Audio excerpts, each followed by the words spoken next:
પૂર્ણ સમાચાર અમદાવાદથી જ્યાં એચએમપી વાયરસનો વધુ એક કેસ સામે આવ્યો છે। ગોતા વિસ્તારમાં નોંધાયો છે એચએમપી વાયરસનો એક પોઝિટિવ કેસ। 4 વર્ષીય બાળક એસજીબીપીમાં ટ્રીટમેન્ટ લઈ રહ્યું છે। ગોતા વિસ્તારમાં આ નવો કેસ સામે આવ્યો છે। 4 વર્ષનું બાળક પોઝિટિવ।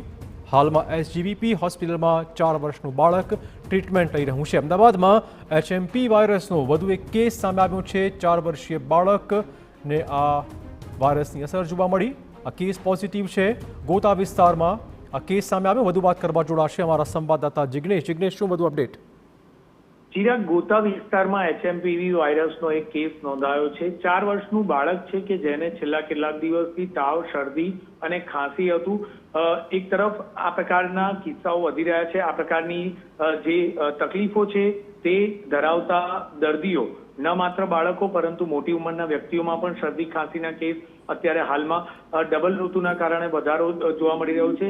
લોકોએ સાવચેતી રાખવાની જરૂરિયાત છે, ડરવાની બિલકુલ જરૂરિયાત નથી। પરંતુ હાલમાં જે રીતે આ 4 વર્ષના જે બાળક છે તેનો રિપોર્ટ પોઝિટિવ આવ્યો છે, તેને લઈને આરોગ્ય વિભાગ પણ હરકતમાં આવ્યું છે। ચિરાગ, ધન્યવાદ જિગ્નેશ તમામ જાણકારી બદલ।